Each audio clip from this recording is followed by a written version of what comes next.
Hello everybody and welcome back to my channel. I hope you're all doing super well.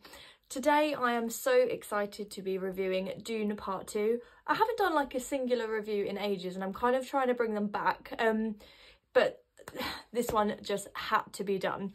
So if you don't know, I went to see Dune Part 2 twice this weekend. The first time I saw it in 4DX and the second time I saw it in IMAX. Two incredible ways of viewing this movie, by the way, like both completely different but both really immersive in their own ways, and it's my first ever time doing IMAX as well and I absolutely loved it.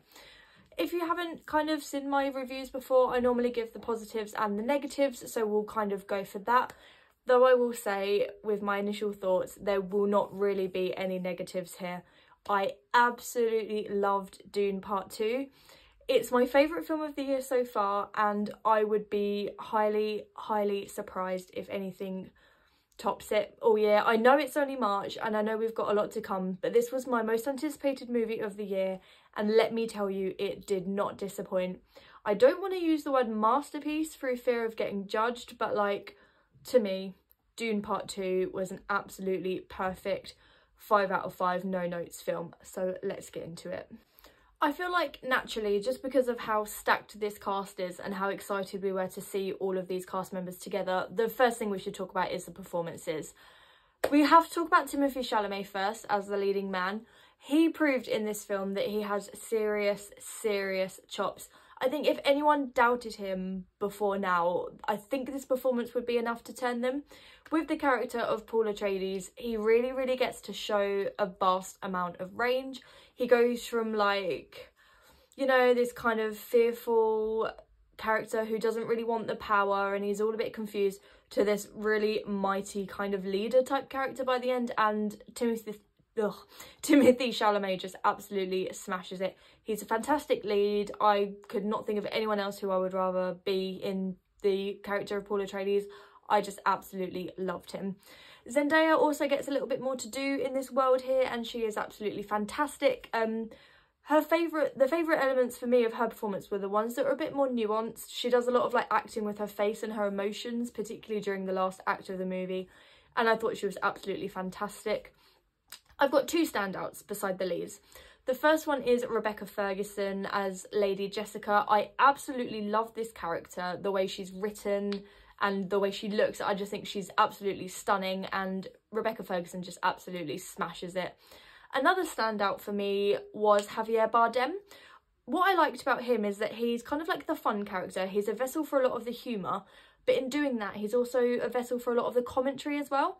He plays a super likeable character that you start to realise throughout is like more and more flawed, and he's like a big way for this movie to put its message across. He absolutely smashes it. I was super excited to see Florence Pugh and Austin Butler, and they both really delivered here. Florence Pugh doesn't get like a tremendous amount of runtime, but what she does get, she does really well with it.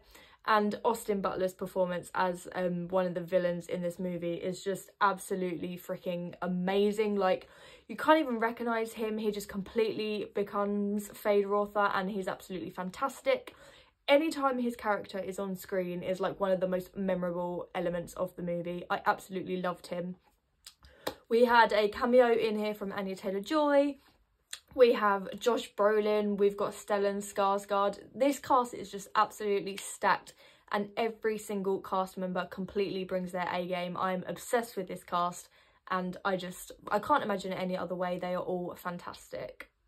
Another highlight for me outside of the performances is, of course, the visuals. This cinematography on show here is just absolutely stunning, and I know it's such a cliche thing to say, but like, every shot looks like a painting. Every shot looks meticulously crafted. They've paid attention to colour, they've paid attention to lighting and blocking and framing, and just everything that makes a nice shot they have managed to include in every single shot. Even the use of like shapes. In one scene it was all like built up with triangles, and it just looked absolutely stunning. Obviously a lot of this is set in the desert, so you've got like your beige tones and a lot of like cool tones, which I really liked, but there is also pops of colour in here that I really appreciated. You have Paul Atreides like dream sequences that have like a pinky tone to them. You have the use of blue used a little bit in here, particularly with this band that Zendaya wears. And yeah, there's just so much colour in here, and there's also some scenes, particularly those involving Austin Butler's character Fade Rother, that are completely shot in black and white, and it really does work. It looks absolutely stunning. The cinematography on show here is fantastic. As well as that, just the set design, like every set piece is so memorable. It just looks so stunning, like from the deserts to like the inside the ships and things like that. Everything just looks absolutely stunning. And there is not one location in the movie that isn't memorable. Everything's crafted nicely and everything sticks with you, and it just looks utterly fantastic. I would say the costuming comes into this as well. My favourite costumes were that of Lady Jessica and Florence Pugh's character, the princess. Obviously they are stunning individuals anyway, but their costuming is bloody gorgeous. And I think this also ties nicely kind of into the technical aspects, including like the score. I said this in my Letterboxd review, and this also sounds super cliche, but the score is so prominent and used so well that it actually feels like its own character. Like, the score is almost as memorable as the story and the characters. They utilise the heavy hitting parts really well. They know when to tone it down and when to boost it up. This is a loud movie, and the score it sounds absolutely incredible, especially in IMAX on those speakers. There's also a couple of moments where they chose to have them in silence, particularly a fight scene involving two characters that I won't spoil in case you haven't seen it yet. But the silence just makes this so much more impactful. Any technical choice here is made on purpose.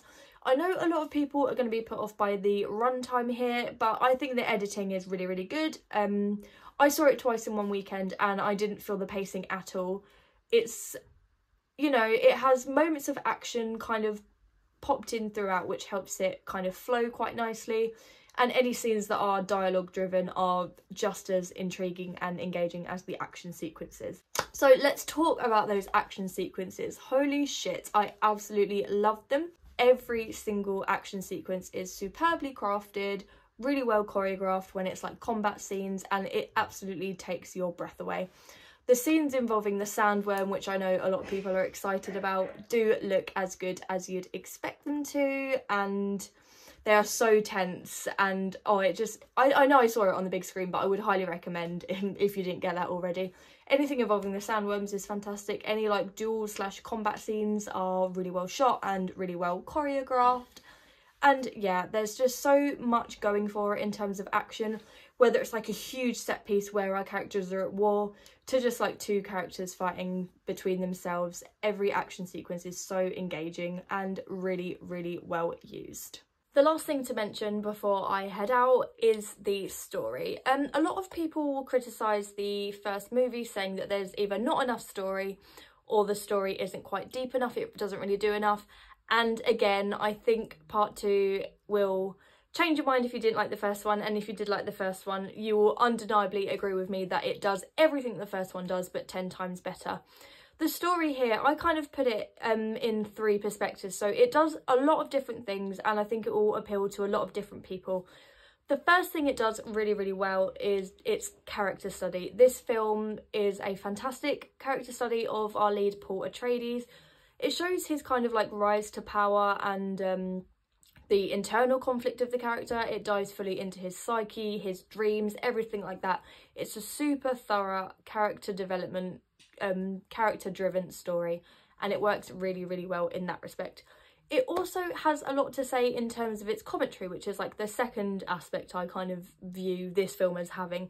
You'll see what I mean at the end, but like, it has a lot to say about religion, it has a lot to say about faith, about like messiahs and stuff like that, and it really fully delves into that. Like I said earlier, it does that a lot with Javier Bardem's character, because everything Paul Atreides does, he's like, oh yeah, as it was written, yes, hail to the Messiah. And you kind of see throughout the movie how that is actually quite damaging, so it does that really, really well. So it's got its character development, it's got its social commentary, and the third point to make here, the point that I think I want to hammer home if I haven't convinced you yet, it's just a bloody good sci-fi feature. It's a really, really competently made sci-fi movie. It has everything you'd want from a sci-fi. It's got amazing performances and likeable, deep characters. It has a really vast and exciting and beautiful world. It has an engaging kind of storyline and script full of like action and monsters and political intrigue and drama and romance. It just has everything that a sci-fi blockbuster needs. And I don't think we get films like this very often, and for that I think it's really important. You've got your character development, you've got your social commentary in the script to give things a bit more meat, and you've just got the fact it's a well-made, competent sci-fi film.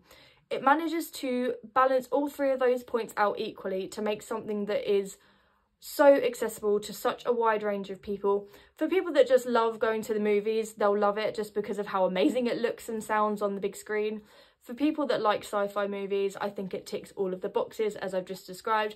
And for people like me who kind of have like a coming of age, character driven story kind of love, it ticks the boxes there as well. So I really do think this story has a lot for everybody. I will leave it there for today. In case you didn't know already, if I haven't made it obvious enough yet, Dune Part 2, I am giving a 5 out of 5.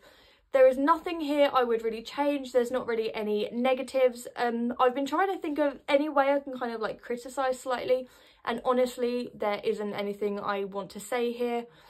I just think it's an absolutely perfect movie. I think Denis Villeneuve has achieved something that we don't get very often. It's an absolute incredible and jaw-dropping sci-fi action blockbuster. I think you need to go out and see it on the biggest, loudest screen possible. It really deserves it. I haven't seen Blade Runner 2049, and there might be a couple of his other movies that I haven't seen as well. But for me, I want to say it's Villeneuve's magnum opus, but I love Arrival, so I'm a little bit torn. I think I need to rewatch both and really sit with it. But I think this will be a lot of people's favourite film of the year, and I don't see that changing for a lot of people, me included. And yeah, I think that pretty much covers it. Everything the first movie does well, Part 2 does even better. It expands on the lore, the characters, the world building, the visuals, the sound. Everything is just, the ante is increased so much, and it is something so fascinating to watch. The long run time moves swiftly, the performances are fantastic, all the technical elements are there, and it's just damn right entertaining. I think you will all love it. Thank you for joining me today. I've had so much fun talking about this movie, and should I say gushing about it. I hope you join me for my next video. See you later.